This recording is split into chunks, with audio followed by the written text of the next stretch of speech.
Training camp was absolutely fun to go to. Had a great time, but a lot of things that I noticed on the practice that's very important to get at. In this video, we're going to be talking about observations. Let's begin.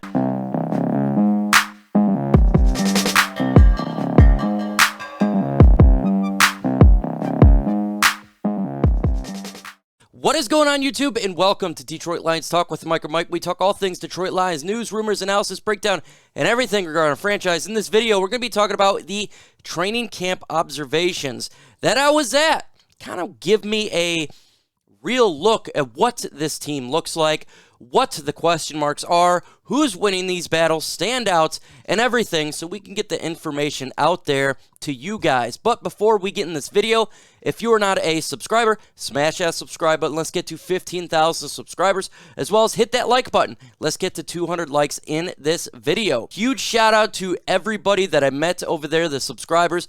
Absolutely a fun time. I had a lot of great conversations with you guys.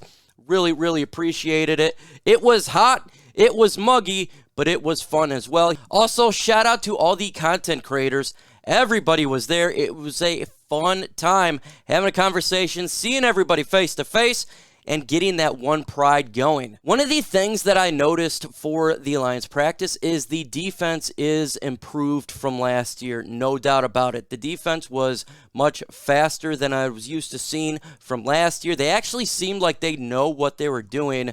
The scheme definitely looks to be helping each player. So the defense, in my opinion, is going to take a fairly decent stride up. Not saying it's going to be anything top 10 or anything like that, but they looked like they know what they were doing. Smash that like button. Let's get to 200 likes in this video. With the more likes we get, the more chance this video gets out there.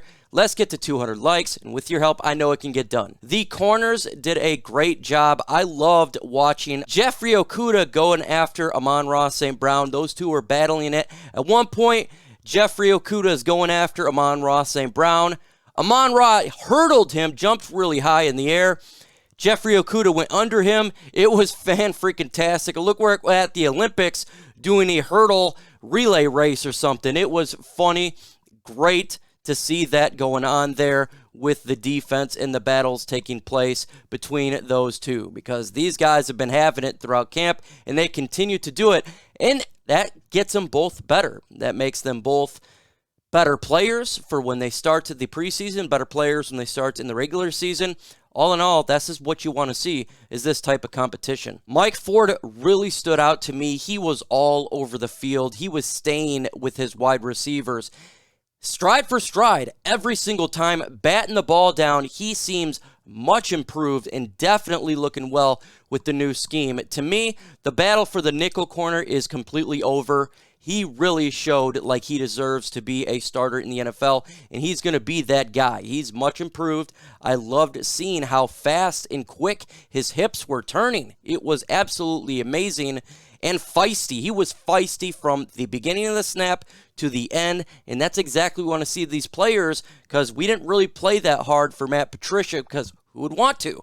But for this coaching staff, at least at camp, they were definitely playing hard. Levi Onwuzurike was back at practice. That is good, and getting healthy is exactly what we need. We need these young guys to do that, so that was a positive. The offense, there were some good things on the offense that I seen. First off, when it comes to Jared Goff, he is accurate. He was throwing some very good passes. He throws a really good football, and they actually had a chance to throw down the field a little bit when they were doing the quarterback and just the receiver. And man, oh man, he was dropping 45-yard passes on stride. The wide receiver right in front of him did not have to slow down.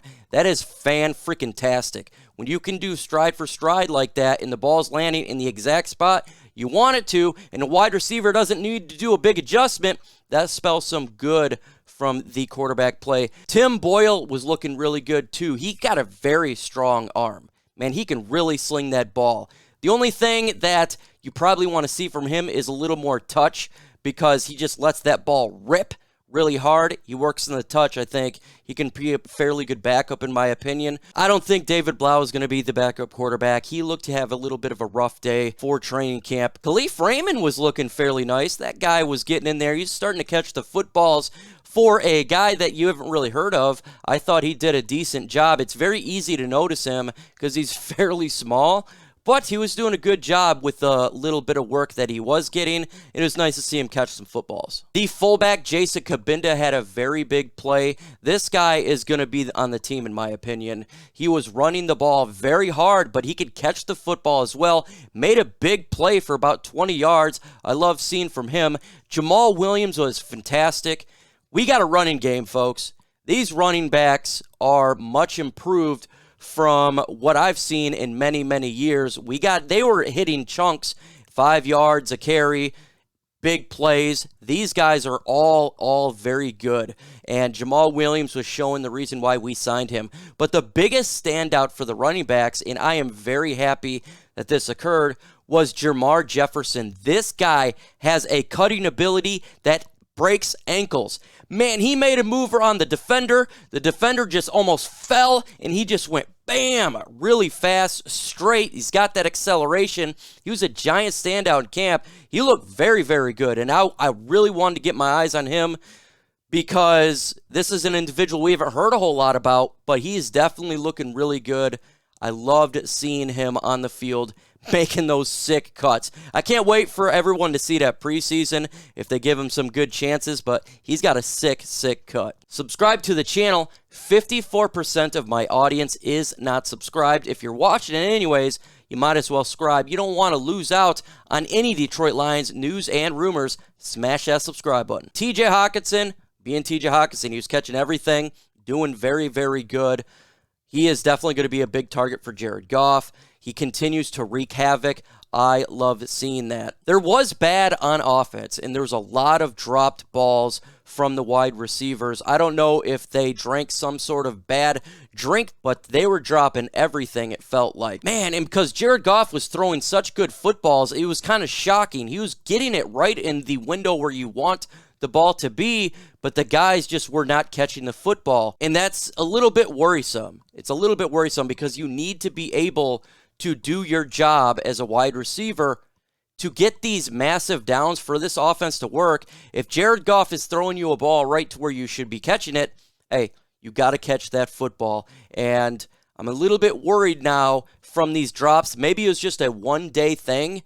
We'll see as training camp progresses, and we'll see in the preseason, but they got to get that fixed. Again, when we talk about camp battles, I think right now Mike Ford has solidified himself as the nickel cornerback for this football team. Corn Elder wasn't showing out like a Mike Ford. He was just on a different level, beast mode there. For the backup quarterback position, Tim Boyle would have to do something pretty stupid for him to lose this job at this point, in my opinion. Didn't see a whole lot from the safeties. It was real difficult to kind of see how the safeties were working and who had the jump there. So I think that one is definitely still in flux. There wasn't much of a question mark, but Halapoulivaati Vaitai will be the right guard starting the Lions season. Still a question mark for the number 3 tight end spot. Some of these undrafted guys were working really hard, and they were doing some good catches. Obviously, I still think it's Elise Mack has the edge there, but these guys were proven. They were trying to really make some big plays. It was nice to see out of the young fellas. Still a lot of question marks regarding the linebackers for the Lions. This one's going to go down to the wire. You know, who's going to be the starters? Who's going to be the backups? I think this one is in a little bit of flux. The Detroit Lions rookies, a lot of them looked really, really good. I mean, from start to finish. Penei Sewell, he looked like Penei Sewell. Levi Onwuzurike was back at practice, didn't do a whole lot. Aleem McNeil, solid. Derek Barnes, still working in there.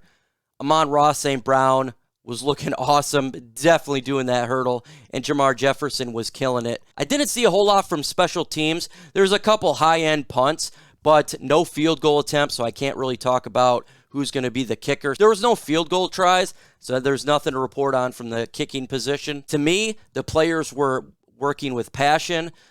There's not a whole lot of question marks if they're buying in. I think they bought in from the practice that I seen. In the upcoming videos, I got the live Q&A session on my channel Sunday, tomorrow at 11 a.m. We're going to be talking, have a good time. Any questions you got, let me know. I will try to answer them.